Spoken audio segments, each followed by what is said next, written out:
There are some real gems in World of Tanks. They can be recognized from afar. Others try to imitate them. But there are also those who are ready to challenge them. The SU-130PM is a new Tier 8 Soviet tank destroyer. It has a spotlight, an assault rifle, and an open cabin. What makes the SU-130PM so good, and how do you get the most out of it? Let's find out.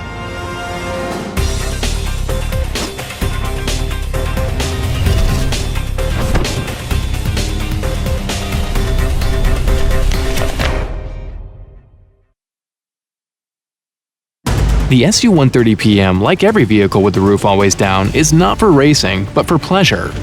So it's no surprise that it rarely reaches its maximum speed. The speed is enough to outrun the ISU-152, but not much more.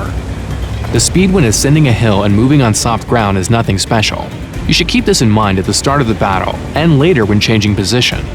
The SU-130PM is not a vehicle for short runs from cover to cover.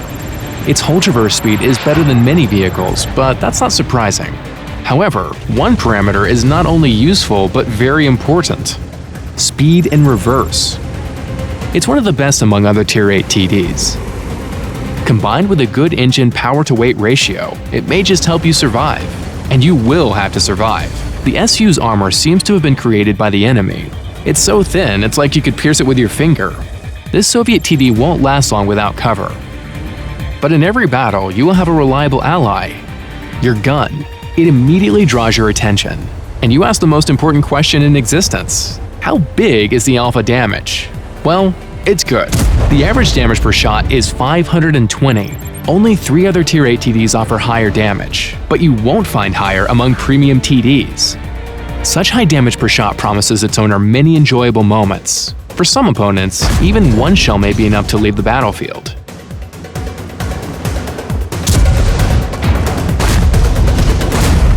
However, you need to penetrate the enemy armor first, and the SU-130 is good in this department. Armor penetration with the standard shell is 243mm. A heat shell penetrates 320mm. This is enough to feel confident in a fight against any opponent. Aiming time and dispersion are fairly good. Gun depression angles are -7. Its damage per minute without all the trimmings is just below 2300. But this is just the base model. The vehicle can be even fiercer. For starters, let's increase damage per minute and reduce dispersion. To do so, mount a gun rammer, use extra combat ration, and train your crew with the Brothers in Arms perk. The enhanced gun laying drive will improve aiming time. After these tweaks, the gun gets better right away.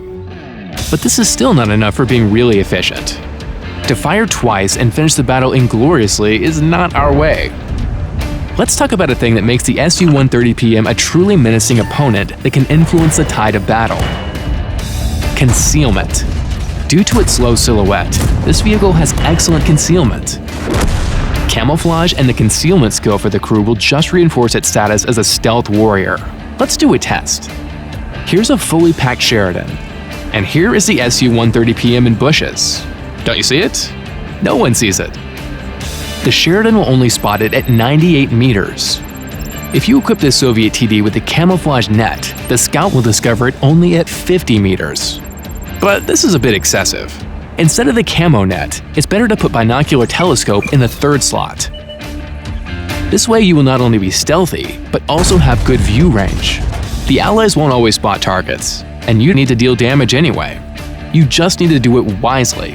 The camouflaging effect of bushes disappear when firing. That's why you need to roll 15 meters back, hiding all your visibility checkpoints. The Sheridan will spot the shooting bush only at 250 meters. The distance where the SU-130PM gets spotted depends on the enemy view range. And you never know beforehand whether they use coded optics or what skills and perks their crew is trained with. So there are several basic things to keep in mind. If the enemy is outside the maximum view range, you can fire at them without any doubt. There's no risk of being detected. This is the safest option. It's very useful at the start of the battle. You can destroy the pesky scouts and evaluate the situation. The only disadvantage, it's hard to land accurate hits from that distance. Find a bush or fell a tree closer to the enemy and keep a distance of around 250 meters. You'll hit opponents more often, but it's also riskier. You misjudge the enemy force's disposition, and that's it. Before Sixth Sense activates, the opponents will turn their turrets and be ready to fire. the armor won't save you, and you can't get away fast. There are some nuances as well. Look for positions with cover or escape routes. Don't wait for Sixth Sense to go off. Roll back and hide. If it doesn't activate, you can return and keep on firing. If it does, you need to get off the radar. Most likely, the enemy will notice a dangerous bush and wait for you to get back there. So it's better to change position. Or you can wait until they get distracted by other targets. But you can't do this trick over and over again. What do you do when the enemy tanks have got closer? First of all, keep calm and don't shoot. If your allies can provide fire support, draw their attention by pressing the magic T button. Mark the enemies with good view range and maneuverability. They are the most dangerous ones.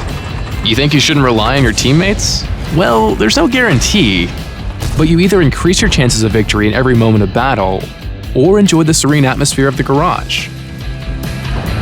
It will be hard for most opponents to spot you at a distance of more than 100 meters. Just don't move your hull. It decreases your concealment even in the bushes. Fortunately, the cabin traverse angle is 77 degrees to either side. When the enemy reaches the critical line, you can fire and hide right away, and then change your position if you have an opportunity. But of course, it would be best to avoid such situations. If you pay attention to the mini-map and plan your actions, it's not hard to do on open maps. On city maps, things can be different. If you have enough teammates to push through a flank, it's not wise to keep on nesting in bushes. You need to move behind your allies. Use them as cover. Fire at the enemy while they are reloading or distracted by someone else. When your teammates have low HP, don't be afraid of catching a shell. Sometimes you can win a battle by saving your allied tanks.